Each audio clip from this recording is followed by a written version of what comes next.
Hi, welcome to Nutshell Recap. Oren had captured Iona.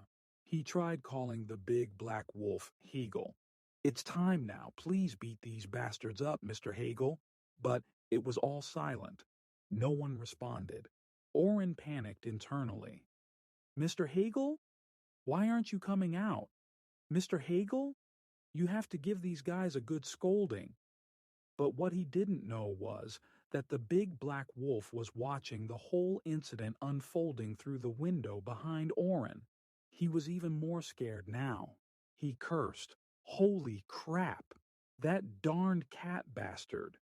Seeing that Hegel was just standing and watching through the window without responding to his son, Oren's father was agitated. He asked tentatively, Uh, Mr. Hegel? My son is calling for you. Are you not going to help him out? But Hegel's face had turned blue. There was fear in his eyes. He didn't respond to Oren's father's question, but he was fuming. He said I could just give a good scolding to the bastard impersonating the Black Dragon. But why is Lord Iona here? That Oren bastard. He made me a fool.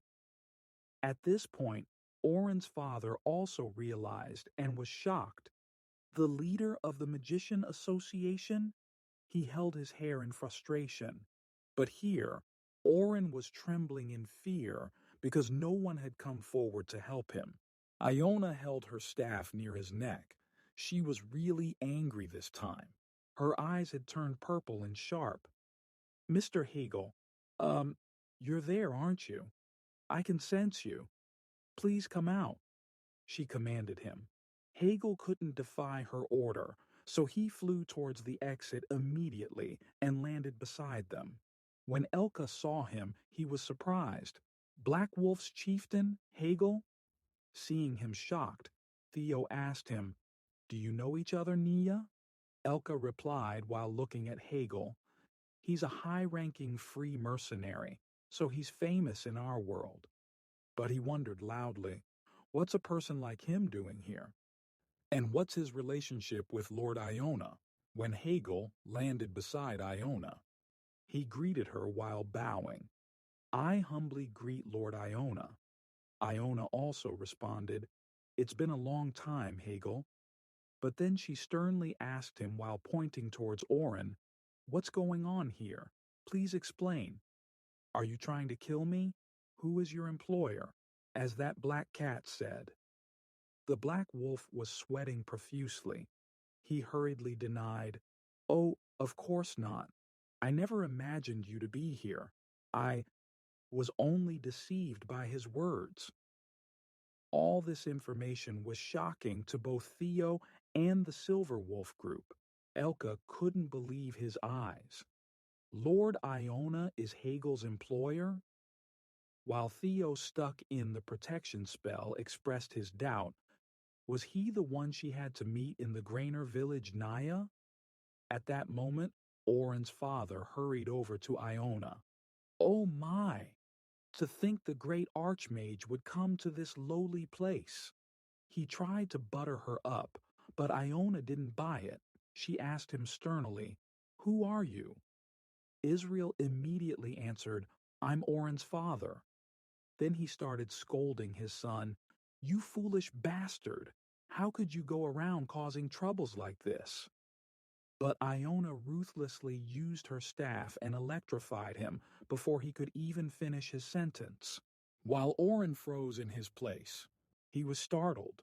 They both were trembling, but Iona was really irritated by this father-son duo. You're too loud. Please stay quiet there until I finish my business here, Q. Then she turned to Hegel. Hegel, I heard about you on the way here. It seems like you failed my commission.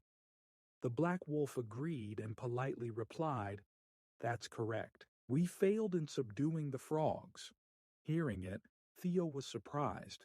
Naya, are you referring to the frogs spreading across Lake Zenkanya? In response, Iona recalled the situation while frowning. A while ago, we detected an anomaly in the tower.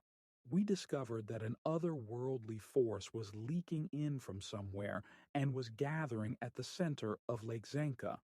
The cause was the abnormal spawning of frog queen eggs. If left unchecked, it could lead to the extinction of all aquatic life on the 55th floor. So we needed to take action. But the problem is, the Magic Tower is busy dealing with the 67th floor situation right now, so I left this case for Hegel to take care of. But the result of it, the Black Wolf disheartenedly responded, I have no excuses. Then he explained the circumstances he had faced. When we arrived, several thousands of frogs had already hatched.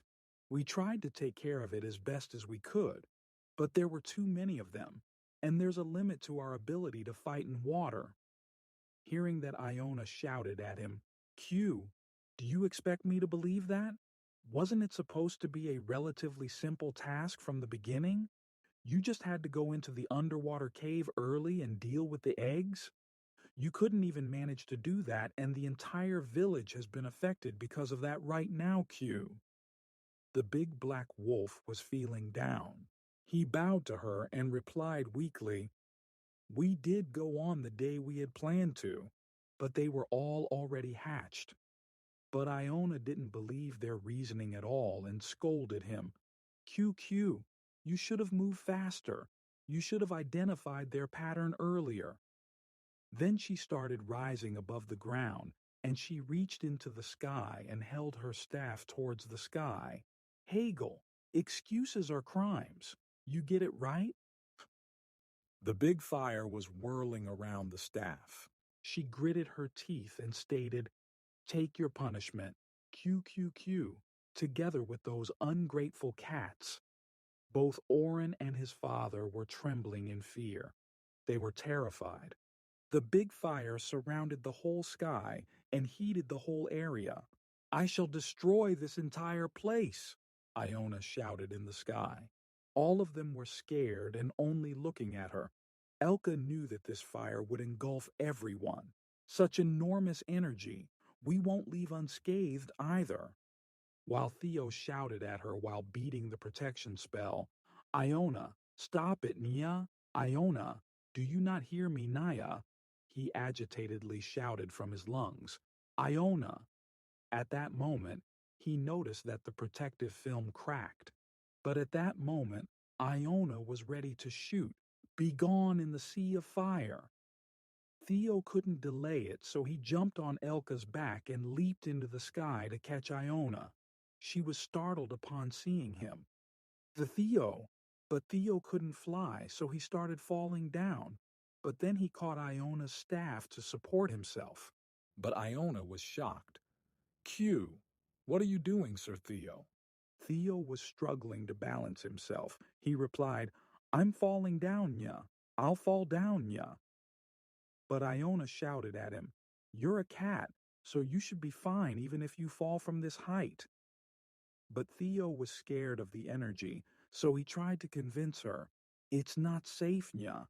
Everyone will be swept in your attack and fall into danger, Nya. Seeing that she had started to calm down, Theo threw his ultimate weapon.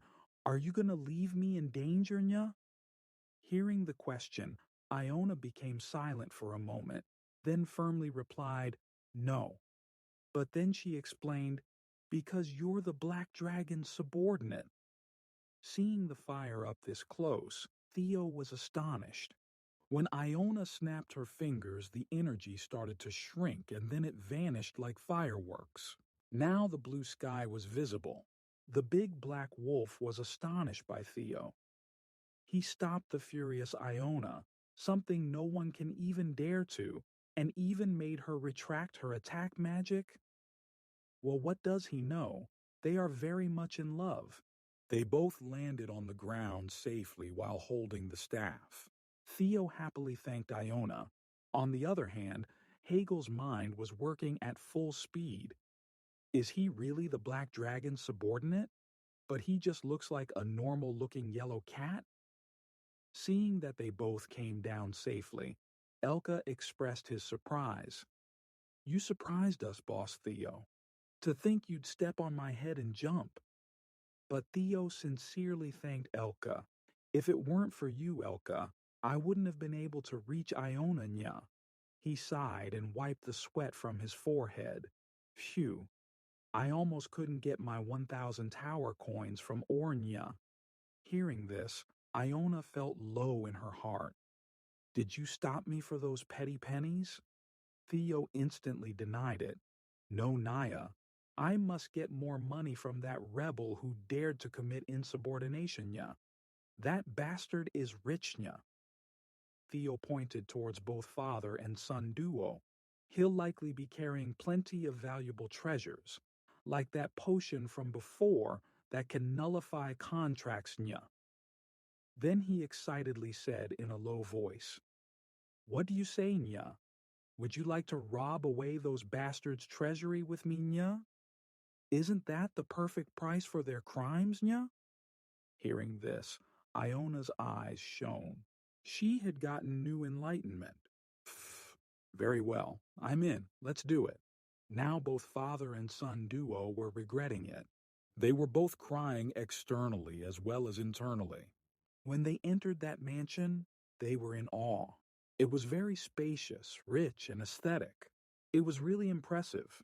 There were collections of many things like antiques, weapons, gold, books, etc. Elke was looking at the sword while Theo jumped on Ekla's head and directed, Elka, take these Nia. Let's sell them all at the merchant village. Elka transferred all the jewelry and gold into the magic bag. Oren held his head in frustration. Good heavens! While Iona was surprised to see the massive collection of books, no way. She was tempted to take all of these. Oren's father was embarrassed. I have a hobby of collecting ancient books. You may take all you want. Seeing him agree, Iona coughed slightly. These precious things? Then I shall not refuse. Then she excitedly flew all over the racks. This? Collection of birds that eat fur? Dragon Lagna. Q. Fundamentals of Magic, first edition. Oh my! I must take this. It was rare to see Iona who was overexcited over something. While on Theo's side, he came across a red necklace. This looks expensive, nya. At that moment, the big black wolf came behind him. Do you have a moment? Theo was surprised. Nya? Me? Sir Theo. He hesitated a bit, then instantly bowed to him. Please take us, the Black Wolf tribe, under you. Theo was so surprised that the necklace fell to the floor. Iya, what's going on all of a sudden, Naya? The narrator requests you to please subscribe. You have come this far. Well, coming back to the story, at 99th floor manager space, Aileen had just woken up from her nap. I had a good sleep, so my body feels so refreshed. She checked the dragon heart and was in good mood. Then she held the crystal ball. What would Sejun be doing right now? But the crystal ball was turning red, and then a bunch of notifications came mixed with some emergency alerts. The system stated, You have more than 1,000 unread alerts. Please check your alerts. Aileen was surprised. It has gotten this bad just because I hadn't checked them for a day. She was irritated by it. There are so many red alerts. I can't be bothered. Delete, delete. Then she happily commanded the crystal, then open vision, and it was much wider than the previous ones. It looked like a TV projection. As my dragon heart recovered quite a bit, the crystal ball screen became much wider now. It's good that screen is bigger. But she was being impatient. But the farm is so vast that I can't tell where Sejun is. Is he home? But at the wooden house only Quang could be seen. He was still practicing with the Ents branch. Aileen laughed, seeing the cuteness. What? Ha ha ha. Quang is flailing a tree branch? How cute. But then she noticed the oddness. Wait, is that? While Quang was happily waving his new weapon without any proper move, the notification window popped up. Seeing that it was Aileen, Quang asked her, "Big sister Aileen, did you have a good sleep?" But Aileen directly asked the question, "What is that suspicious-looking tree branch you're holding?" Quang held the weapon and replied, "It's a tree branch from a corrupted ant that absorbed the energy of the blue moon." Aileen was surprised hearing this. Corrupted ant that absorbed the energy of the blue moon? Did something like that appear? She got worried. That must have been hard for the monsters on the 99th floor. How did you... Hearing the question, Quang was excited. He recited the incident. "We met sister's dad and grandfather through the stone statue you gave. The grandfather in the stone statue was like swoosh and then flew like whoosh." He gestured with his hand. "And then bam, bam, bam. He shot out a very cool beam of light and got rid of them." Aileen was shocked. Through the stone statue. But then she became happy hearing that it was her grandfather who helped Sejun. Please like and subscribe for more. See you guys in the next video. Have a good day ahead. Bye.